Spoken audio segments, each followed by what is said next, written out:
But first question, why are you running?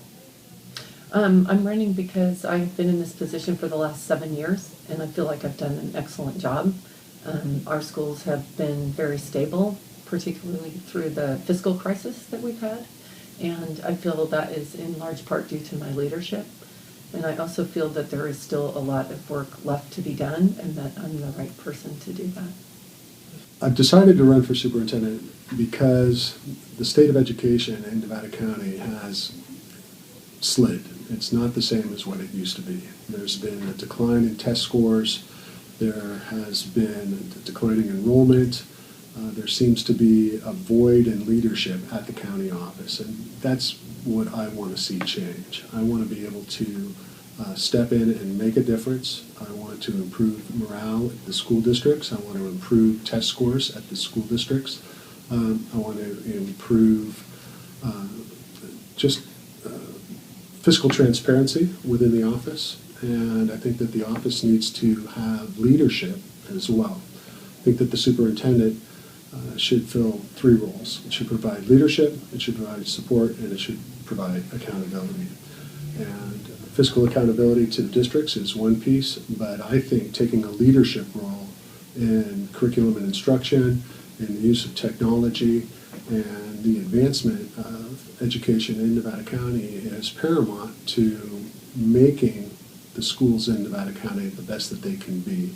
And that's not where they are right now. Nevada County should be at the top of the state. We shouldn't be following other counties. We should be leading. And that's why I wanted to step in. And it's been 20 years since the people of Nevada County have had a chance to choose a superintendent. It's the last time that there was an actual race. And I think that the people of Nevada County have the right to select the person that they want to be their voice to education, because the superintendent should represent the voice of the community.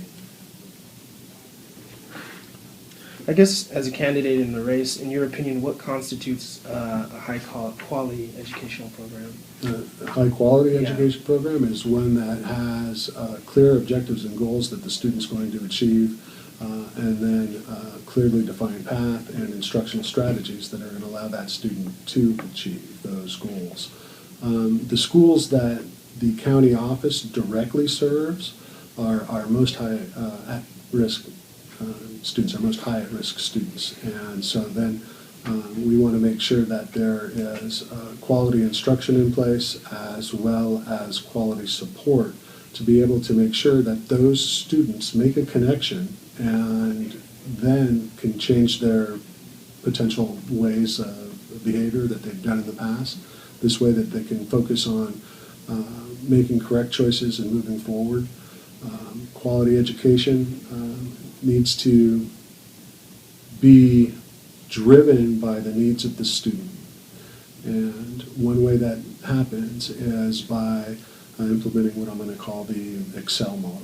And what you need to do is be able to engage the student in the process and in relationships in the classroom. You need to be able to explore what their needs are and what their wants are. Then you, from engagement and exploration, then you have clear communication. You understand what the expectations are. You clearly communicate back and forth. There's dialogue between the students and instructors. And at that point, then you can empower the student to take control of his learning or her learning. That, I think, is extremely important. Once again, they have the opportunity then to make correct decisions to guide their learning as they move forward. And then every day, you want to be able to launch your students off on success and let them know that they matter so that they want to come back the next day. And you build those relationships, as well as having quality curriculum and rigorous curriculum and focusing on what's best for the needs of that student. Well, can I first define the difference? There are two types of educational programs. The county office is only responsible for a very specific and limited group of students. Those would be special education students that the districts refer to us, so we provide direct programs for those students at the request of the school districts.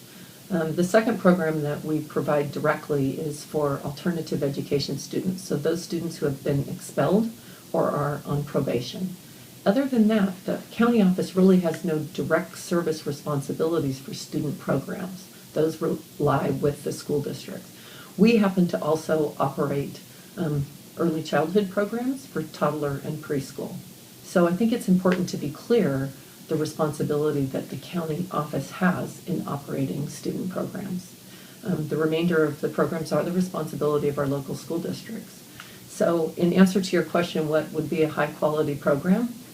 It depends on the particular program we're talking about, but I think it would be one that's based on research-based strategies with highly trained staff who understand the most current strategies and applications of the program that they're doing, and having a level of support that allows the staff to do a high-quality job. So those would be my definitions. And I think as far as staff and teacher reduction, that's been a hot button issue in schools around the county. Mm-hmm. As superintendent of schools, how will you help support or stop, the reduction of those staff in Nevada County schools? Well, that's an interesting question, Ivan, because really the county superintendent doesn't have anything to do with the reduction of staff in local school districts. Each district is governed by its own board of education, and they make the decisions based on their current budget about what programs they need to reduce or what layoffs they might need to make or how much funding they have. So my role as a county superintendent isn't to help the school districts decide which programs they're going to lay off. I don't really have any say in that. If your question refers to my direct role with my programs and layoffs within my programs, then that's different. As I said, for county office programs, we're only responsible for a certain number of programs, and we haven't had to do any layoffs recently in our programs for our teachers. We just have been lucky enough that we've had the student body and student numbers that we haven't had to do those layoffs.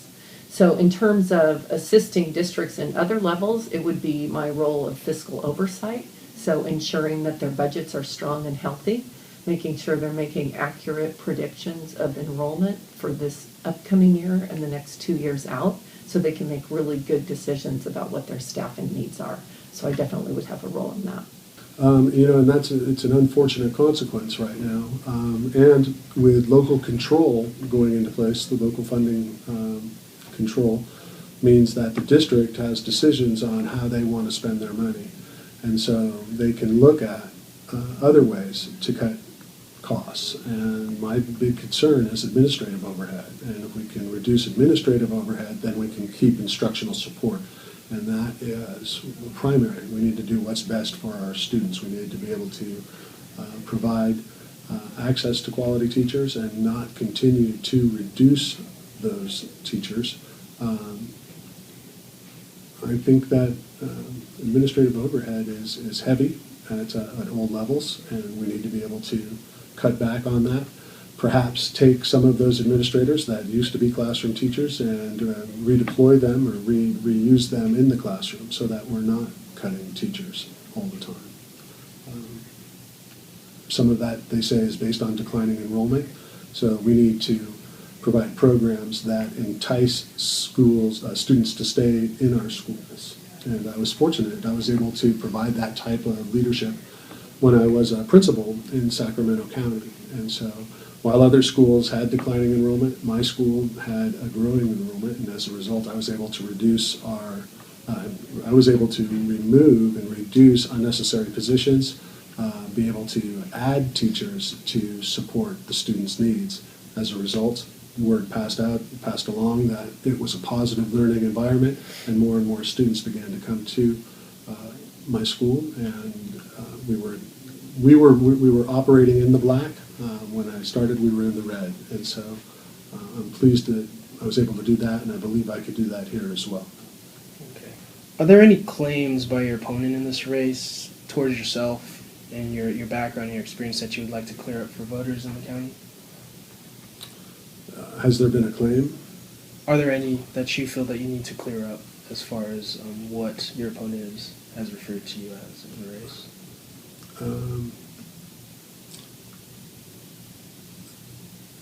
There was an article that was written by me in the paper, and I believe that that information may have come from my opponent, and that information is inaccurate. Was never, there were allegations made that were untrue. I've been cleared by multiple agencies. I have the documentation right here that proves that. And I'm happy to share that. I'm happy to be transparent. I believe in who I am and what I've done, and I haven't done anything wrong. I've got the documentation to prove that and want to move forward. Because there are three main areas that they claim I have not been effective in, or that are problem areas. And those three would be, one would be my my statements over the last 3 years that our county office needs a new facility. I'd like to go into greater detail about that. The second area would be the statement that I'm carrying too high of an ending fund balance, putting aside reserves. And the third area would be that I've cut student programs. So those are the main areas that have been argued that I've not done a good job or would be disputed. So to start with the educational facility, so the county office currently runs out of 6 different facilities spread around the county. 2 of those we own, and the other 4 we lease or we're in a partnership with. And in addition, my staff, in my county office, the main building is over on 112 Nevada City Highway and Ridge Road, that corner. And we have inadequate parking, which I believe presents a danger to my staff. They often have to park across the street at the church and walk across that busy intersection where there's no crosswalk, and it's dangerous. And in addition, people coming to my office to visit, I feel, are put in danger, or coming for trainings because we don't have adequate parking.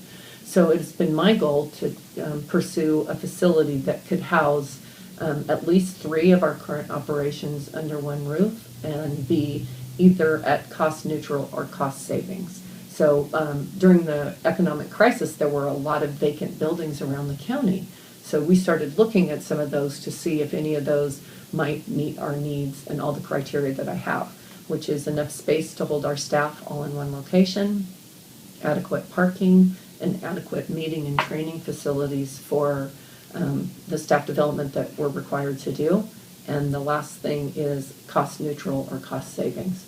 So up until this point, we have yet to find the facility that meets all those criteria, but I'm still looking. So I think that is an area that there's been a lot of misunderstanding, that I'm building a new building. As I mentioned to you the other day, I have no intention of building a new building. I have intention of being more efficient in consolidating my programs. So that would be one area that I would like to address. The other is the high level of budget reserves in my county office budget. And as you know, this came up in the candidates forum the other night. My county office budget is $6.5 million. And after you take out the mandatory state reserves and the mandatory board set-aside reserves, that leaves about $2.7 million as an ending fund balance. It's unallocated. And out of that, at least $1 million is being delayed or deferred by the state, so they can use that money to pay their bills. This is a problem we've had with the state for the last 4 years, is they've been using school money to pay their own bills and deferring our money. So lots of our money we're not getting until the following year. So in addition, we have to keep $1 million of that extra flexible for state borrowing our money. And then, as the County Office of Education, I've had the responsibility over the last 6 years to make sure that our smaller school districts and charter schools can survive the economic crisis as well when the state borrows their money. So we've felt that it's fiscally prudent to keep a level of reserves that allows us to support our school districts and prevent them from going into receivership by the state. So we've given loans to our charter schools and even to our couple of school districts so that they can help make it through that cash flow crisis that wasn't created by bad decision making on the part of the charter school or the district, but was created by the state borrowing their money. So that's the reason that we've held aside those reserves. And I still believe firmly that we still need to proceed cautiously even though we're seeing economic recovery, I don't believe schools are out of the woods yet, and so I still believe we need to proceed cautiously. The third area that I have been, that has been brought up against me has been that I've cut student programs. And I'm not sure what programs they might be referring to, because I have not cut student programs except for one thing, which was we did close the Imaginarium, which the Imaginarium was a hands-on science center, and it was housed in the Armory building that's right across the street from our office. And the state has decided to sell off those Armory buildings, and so they actually asked us to leave. And in addition, the State Department of General Services said that the building was not earthquake-proof, not seismic safety, and so that we had to move our student programs out of there. So at that time, we did close the Imaginarium. And other than that, I have certainly only increased student programs, not cut other student programs. What is your greatest weakness and strength as a candidate for superintendent of schools? My greatest strength is the work that I've done over the last 7 years. I think it's the trust that I've established with all our local school districts. I think if you were to ask anyone, they would say I've done a great job and they want me to continue in the position. And I think that I've worked hard to be responsive to what their needs are, and I feel that that's a great strength. I'm a good communicator. I'm good at building relationships. I have excellent relationships with county and city government, all our local agencies, nonprofits, the community, parents. So I feel that's my greatest strength, is the work that I've done over the last 7 years and how I've been able to keep our county office and our districts moving forward in the challenging times we've had. My weakness, my greatest weakness, probably, let's see, that's a hard one. Well, I'm not really that good at talking about myself and promoting what I do. I'm a worker, so I just come to work and do the work. And probably as an elected official, I should have been better or should be better at being out there, maybe promoting what I'm doing or the work we're doing. I think that would probably be it if I was honest. So, but this is giving me an opportunity to do that, right? So now I am.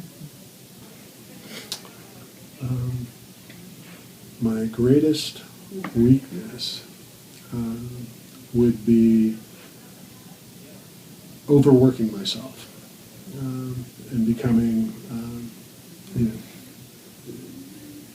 needing to be in too many places at too many times. And so being able to control my schedule is my weakness. And so I would rely on support from my staff in order to be able to do that. My greatest strength is right along that same line. It's my commitment to excellence, my ability to build relationships, my ability to implement programs, my vision, and the ability to clearly communicate what I would like to accomplish and where we can go. My desire and drive, and I'd like to say my infectious personality, and able to bring people along on the successes that I've enjoyed, and primarily I've enjoyed because I've been able to involve other people in those processes. What do your endorsements for public office have to say about you as a candidate? I think what people will see is that I have a wide variety of endorsers from the community. I have educators, I have parents, I have business people, and what they will say about me is that I am passionate about education, and that I care about students, and that I truly believe that Nevada County Schools should be the best in the state. And they know that I'm committed to what I do. They know that whatever project I take on full bore and always have success. I don't believe in failing. I believe failing is a learning experience, so you can turn around and grow and move forward from that. And they would say that I am committed to excellence, to making things the best that they can be, especially in education. Just yesterday, we posted on my website video endorsements from 4 of my top endorsements in the county, and they're excellent. So I would suggest you go on and check it out and listen to them. But I have a multitude of endorsements from all over the county, across across agencies, across businesses and education and city government. So I have a really strong level of support, and I really appreciate that. What people are saying about me is that I'm good for education because I have the experience. I have the ability to work closely with all aspects of the community, including parents and business and agencies and education, and that is extremely valuable. So that's the main thing. It's really about my experience and qualifications and the job that I've done over the last 7 years. So I really appreciate that.